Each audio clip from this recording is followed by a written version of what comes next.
Армысыздар. Бүгін сіздерге Ошо жайлы біраз ақпарат бергім келеді. Ошо шын есімі Раджниш Чандра Муханджайн, үнділік мистик, философ және рухани ұстаз.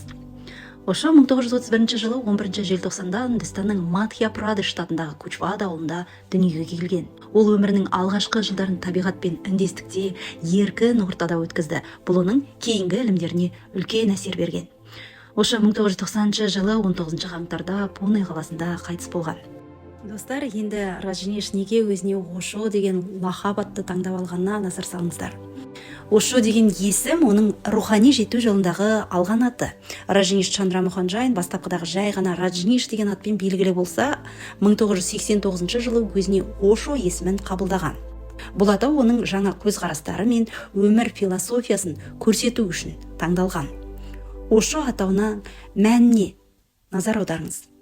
Бұл атау жапон тіліндегі Ошо сөзінен алынған. Бұл құрметті ұстаз немесе ұлы ұстаз дегенді білдіреді. Бұл буддизм дәстүрінде рухани жетекшілерге берілетін атақ. Ошоның айтуынша, бұл атау оның рухани ілімдері мен оқытушылық миссиясын көрсету үшін жарасымды болды.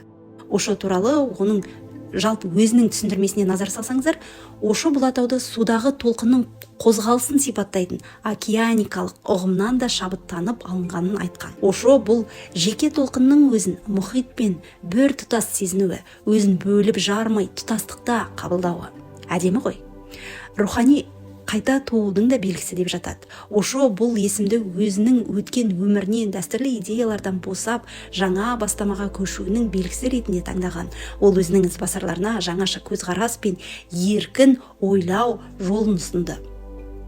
Неге Раджништен Ошоға ауысты дейсіздер? Раджниш есімі оның ертеректегі өміріндегі ілімдерімен байланысты болса, ал Ошо жаңа кезеңнің, рухани еркіндіктің және терең түсініктің символы болды. Бұл өзгеріс оның өмір мен философияға жаңаша қарауын бейнелейді.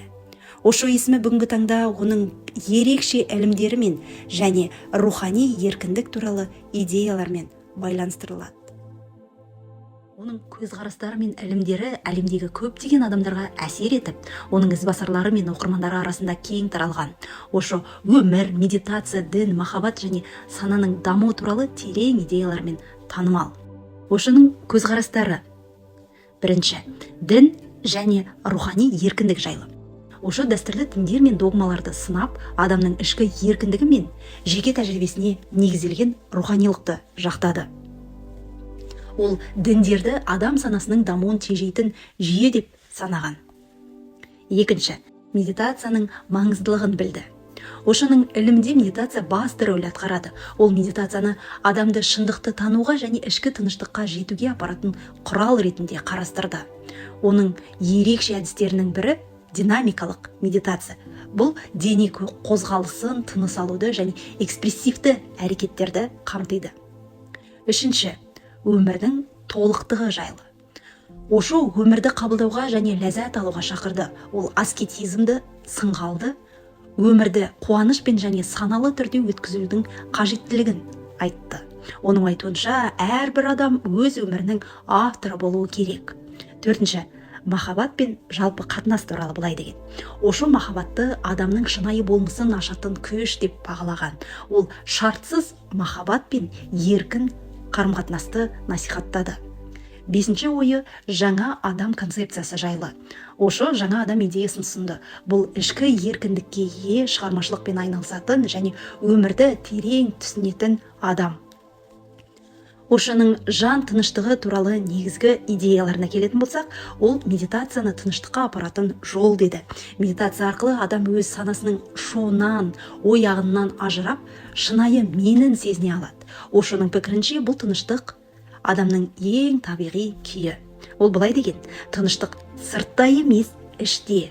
Оны табу үшін өзіңе қарап, жан дүниеңді зерттеу керек. Екінші, өткен мен болашақтан арылу. Ошо адамдарды өткеннің өкініші мен болашақтың қорқынышынан босап, қазіргі сәтте өмір сүруге шақырды.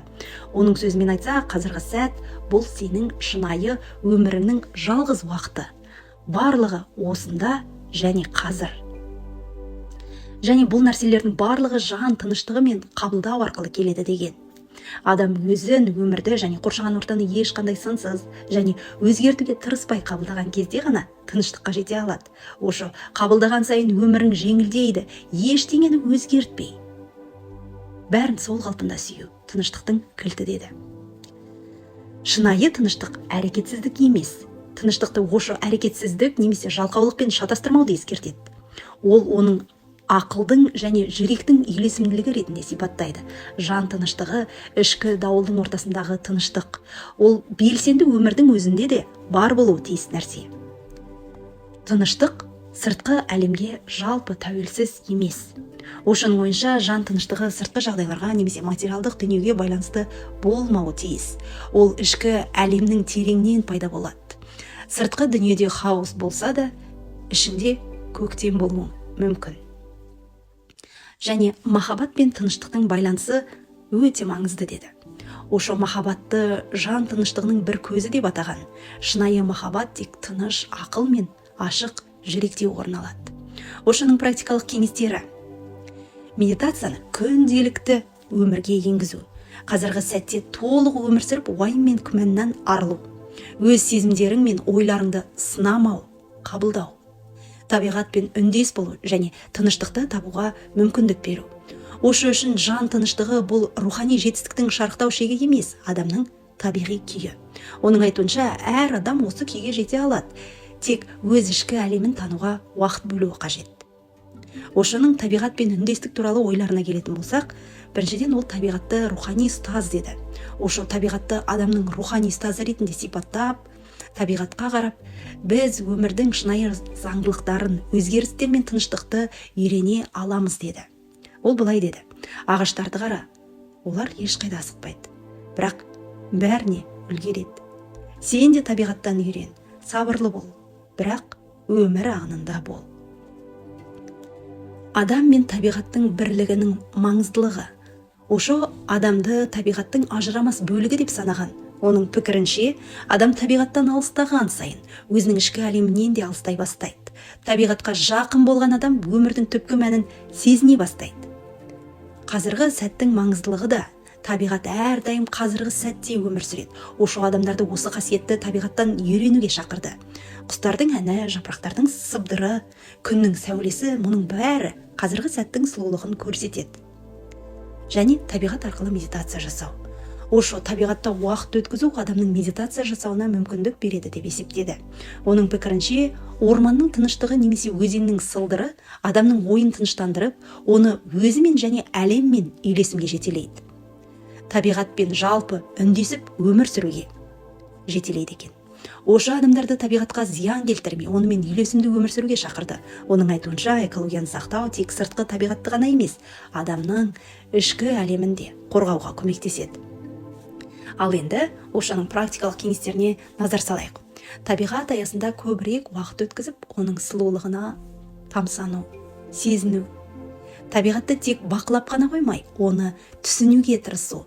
Мысалы, ағаштардың өсуі, өзеннің ағысы. Қазіргі сәтке толықтай берілу үшін табиғатта медитация жасау, табиғатқа қамқорлық көрсету және оның тепе-теңдігін сақтау. Ошо былай деген: табиғатпен үндестік бұл шынайылыққа жақындаудың жолы. Табиғатты сезінген сайын өзіңді де тереңірек тани бастайсың. Дегенмен, ошоға да қатысты біраз сын пікір болған. Ошоның кейбір пікірлері дәстүрлі құндылықтарға қайшы келіп сынға ұшырады. Әсіресе оның байлыққа, еркін қарым-қатынасқа және әр адам өзінше дұрыс өмір сүрсін деген көзқарастары көп пікірталас туғызды.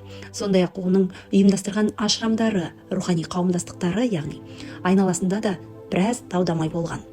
Достар, мен бұл сыни пікірдің да болғанын айтып жатқан себебім, сіздер де әр адамнан, әрбір кітаптан өздеріңізге пайдалы жағын алып, бірақ сол затқа, сол нәрсеге табынып кетпей, тек өзіңізге пайдалы жағын алып, біраз болсын сыни көзқарасты қалдырған жөн деп есептеймін.